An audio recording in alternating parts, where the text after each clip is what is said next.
called Fallout Boy.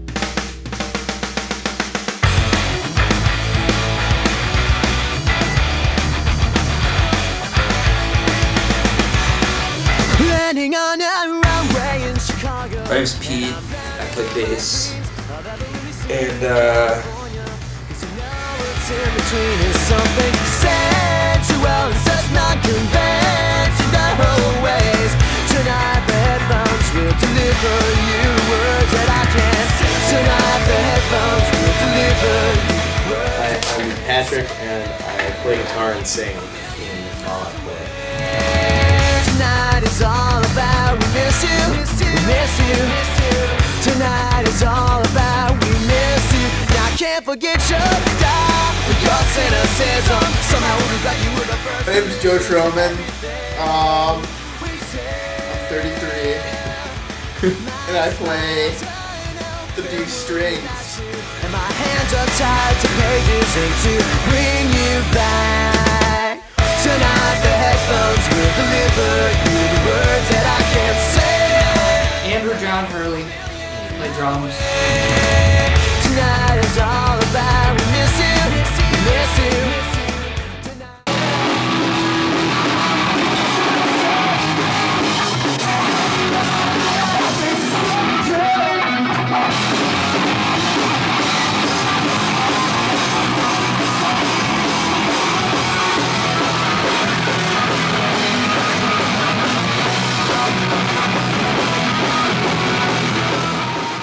we started, we were the worst band ever, playing the worst music you have ever heard.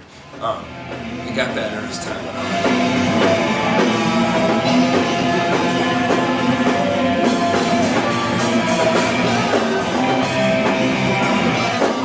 I had known Pete for a bit, asked him to do this metal band with me that didn't go very well, and then me and him kind of joked around about doing a pop punk, I guess, type band, while he was still in his band Arma Angelus, which was a hardcore band.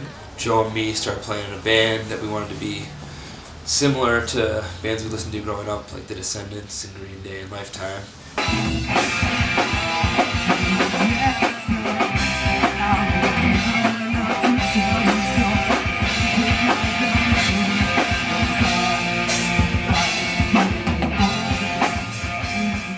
We were looking for people to be in the band. We were looking for a singer and a drummer.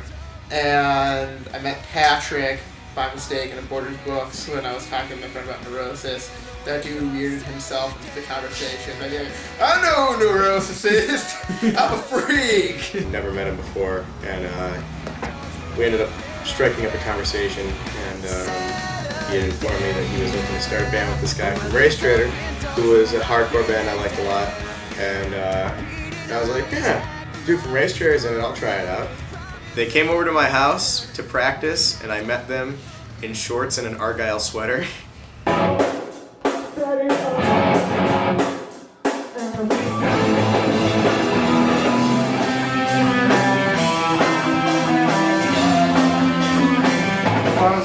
I was in a couple other bands, rock and roll band, hardcore band, and I was friends with Pete for a long time.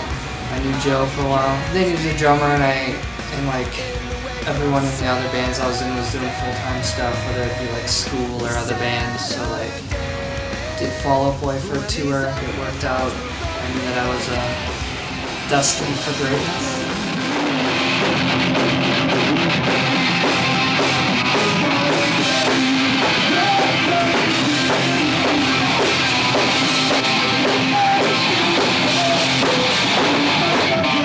We had a cargo van with no seats, 2 front windows, no heat, no air conditioning.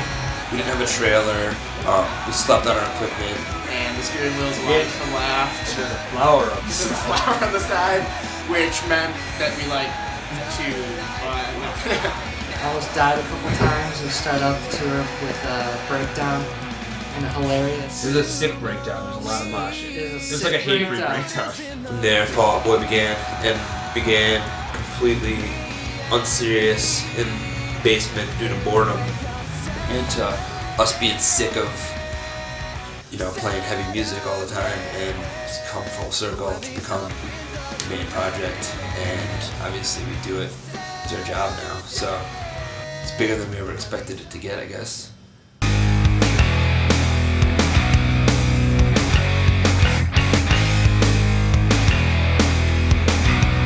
But like when we were recording Take This to Your Grave, what we wanted was this record that didn't stop.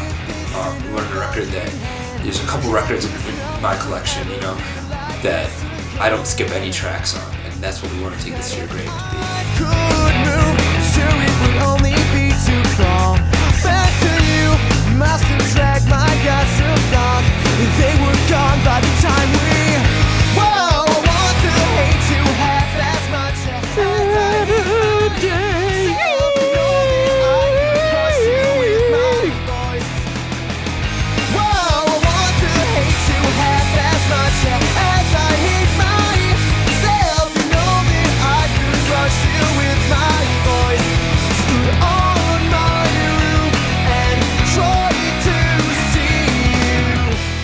We're going in there in smart studios, Nirvana recorded there, and Smashing Pumpkins recorded there, and going into a real studio. That mixing board, like Bowie recorded on that board. It's amazing.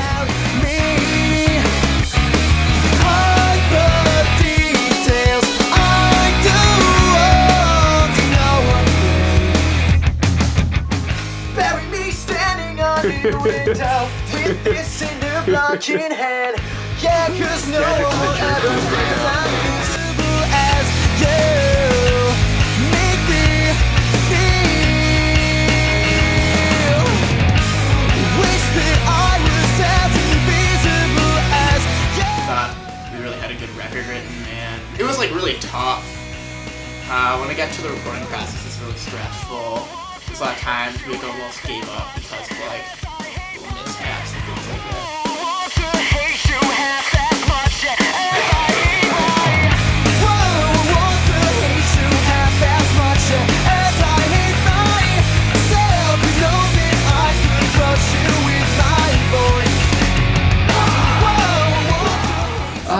It was stressful. There was a lot of work.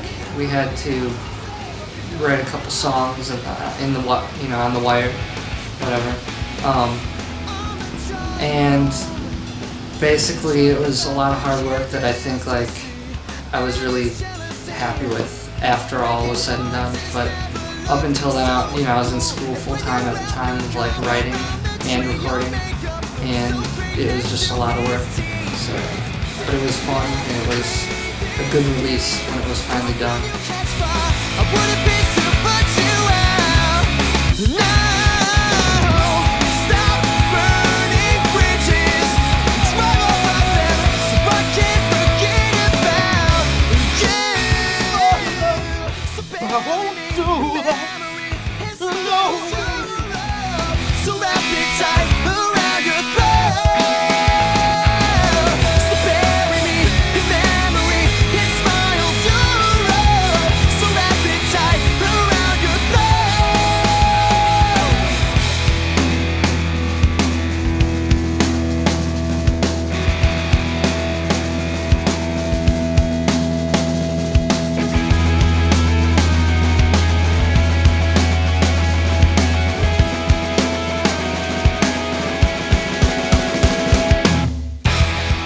We toured for 3 or 4 months before the record even came out, and we played to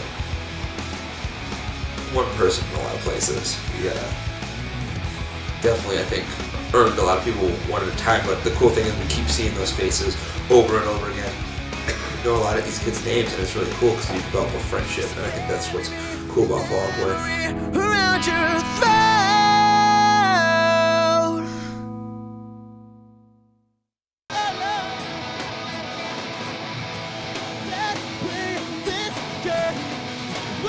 Hi, this is Fall Out Boy, and welcome to our van accident. First of all, this is the inside of the van, and that was a window at one point.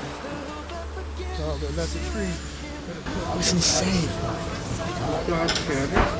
Oh, dude, the window shattered. The glass went all over, dude. It's so fucking crazy. where are we and what's going on? So we're in Lamar, Pennsylvania right now. It's like the middle of fucking nowhere. We're on our way to New York to film a video for Grand Theft Auto. It's not in the more forest like area, and the van is now total. The trailer is total. No one got hurt, but we're all sitting here laughing about it because it was so much fun. This is what from the inside of the van. Where's the box for these? Joe's just trying to figure out how to get out to see a girl in New York. Doesn't even realize the van's really crashed. And Pete's just trying to figure out the best angle to do with this video and the pictures. And he's bragging to the dude from Food by Ramen about how awesome the footage is right now. Lance. That's what he is. Oh man, big Lance. Bad news first or good news first? I'll give you the good news first. So you don't get bad. The camera's fine. The mess tour is not gonna happen. Patrick is totally fucking done. He's not gonna do the band. Yeah, I definitely need some black ice. Here's the little tree. Wait, this is the black ice. No, I got it in here. Okay, you got the black ice. I was asleep when we slid off the road in Pennsylvania. We slid into a forest, and me and Andy were in the death seats, and I'm really glad that I'm not dead. Just this, it was really violent, and all this, that left side just shattered. It was pretty crazy.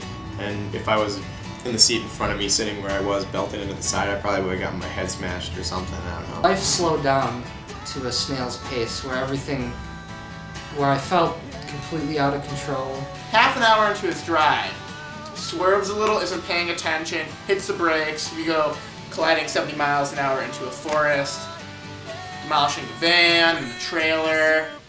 Long story short, I take a Mustang to New York, and now I'm a millionaire.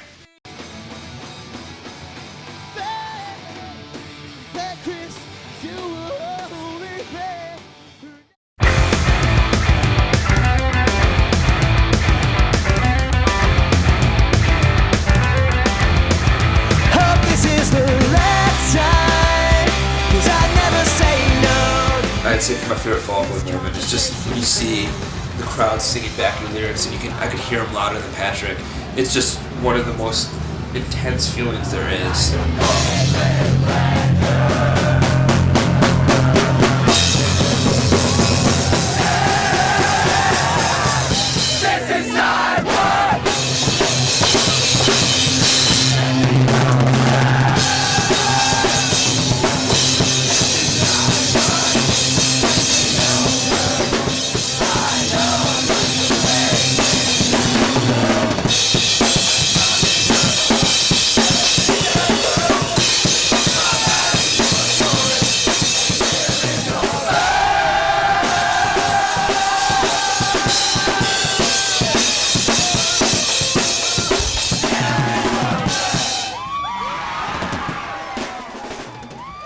You never want to be up there, at least I personally never want to be up on stage and have it be a routine, and you just feel like you're going through the motions and like, this is the move I do here and this is how I feel. Like I want there to be feeling, and I want like the songs to affect me.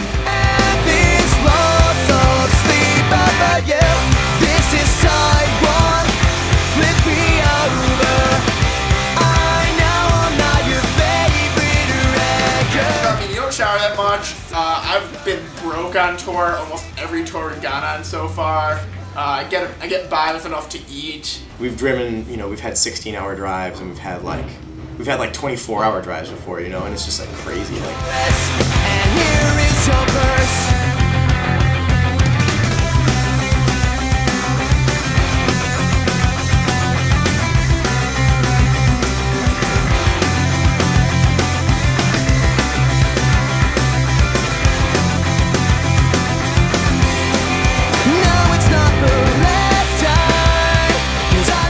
Playing like a larger crowd and like bigger places, like sometimes you have to play at like those shows and like have to have a barricade for like the safety of everybody. So like it's just being able to bridge that gap between people and still be able to connect with people.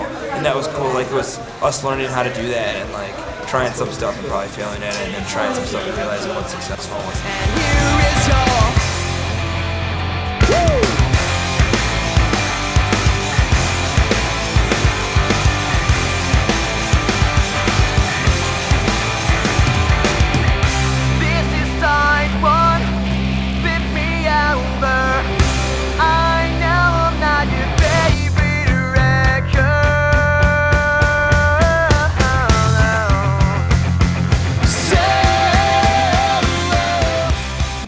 favorite Fall Out Boy show.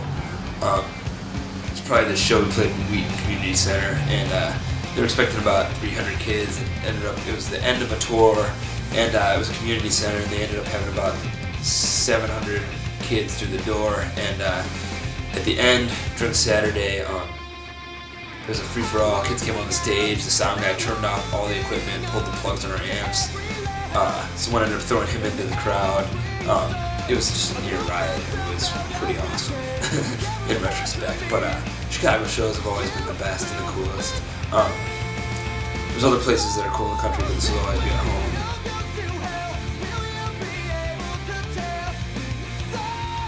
The show where I got to give Pete stitches because it really had to take out my anger out of his head. His pretty face. St. Louis. St. Louis. Chicago is always the best. I guess the last show we played at Chicago in the Bottom Lounge was the best show. It's awesome. It was just the most songs we've ever played. I think the most energy we've ever had. And it was just really tight.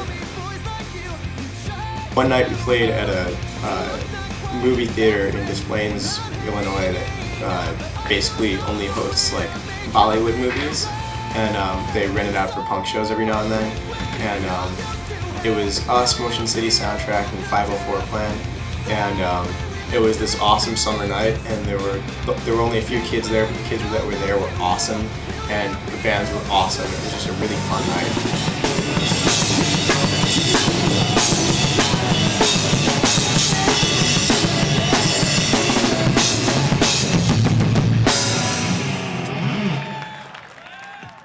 Sat outside my front window.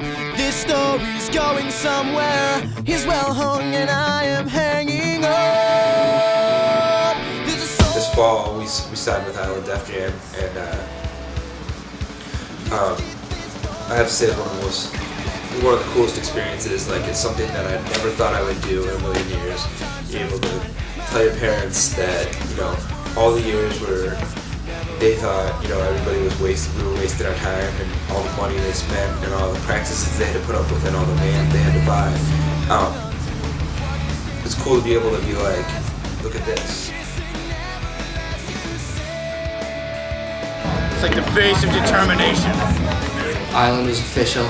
I was on my way to Madison, and I screamed in my car and cried a little. It was just awesome. Like, I've always wanted to do a band as like my job, and I actually like have a chance at my dream.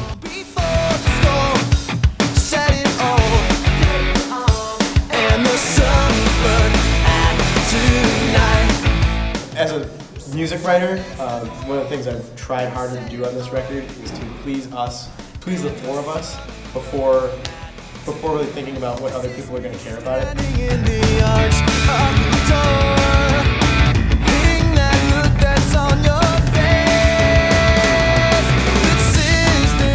A girl has never emailed Joe. You can live a lie, buddy, for yourself, but I'm never gonna believe it. I don't think that, like, you know, we're ever gonna stop being Fall Out Boy, so it's all just Fall Out Boy songs. But I mean, we went into the studio, you know, last time with this intent to have this, you know, record that just pounds in your ear, and I think that it'll be like a little different, you know. I think the melodic parts will be more melodic and more dynamic, and the heavier parts will be heavier. It's going to be a little bit darker. It's going to be a little less. It's going to be a little more danceable sometimes. I'm gonna try to do a lot less chugging and a lot more baby sweetheart. It's definitely a lot sexier. There's a lot more, you know, slinky outfits and, you know, garter belts. But Front of it's gonna have him wearing a diaper, and the record's gonna be called "Do You Want to Slip Into Something?" Set it off, and the sunburn attitude.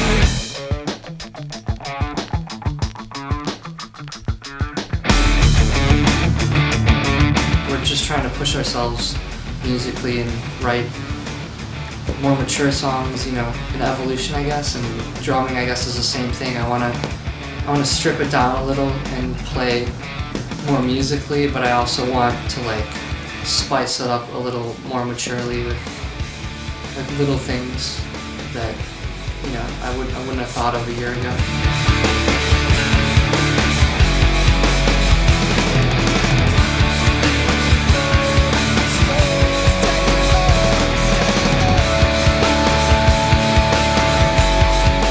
It's important to not only to aspire to be a better person, but to be honest with yourself and to be honest with your fans. Like, hey, this is who I am, and like that's like we're a year away from the experience of the last record, and like we've been on tour. Our life is different. Like we're not the same people we were.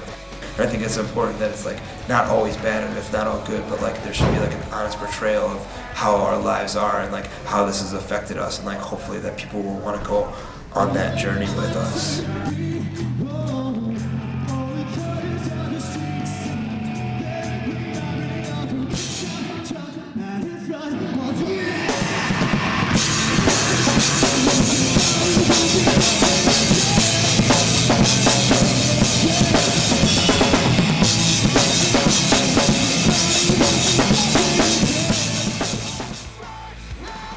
We're gonna tour till forever. We're gonna put out this new record. It's gonna be awesome. I hope that I'm still doing this in 10 years in some extent, you know, some form or another. At least that I hope I still know these people and that it's given me the chance to see the world with my friends, which is a whole different vantage point, to see the world from the back of a van. I'd recommend to anybody to do that. This is the best job in the world. I hang out with my friends in a van and play music. It's amazing that I've tricked somebody into letting me do that. Tonight is all about we miss you now.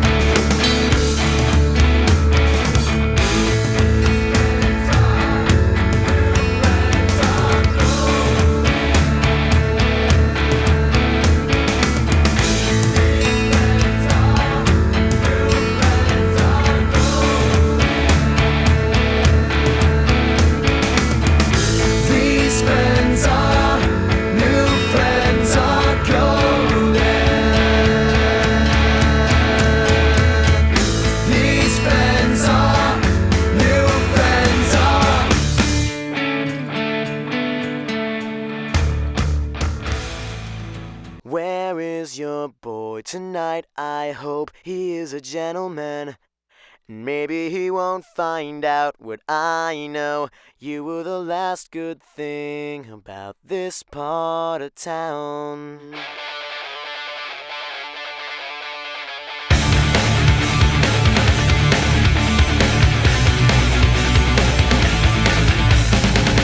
When I wake up, I'm willing to take my chances on who, but forget that you hate him more than you notice. I wrote this for you. You need him, I could be him, I could be him. It's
hope he's a gentleman.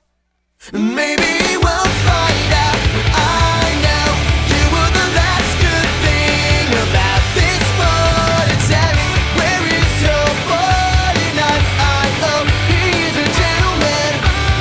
Maybe we'll find out. I know you were the last good thing about this morning town. You need help. I could be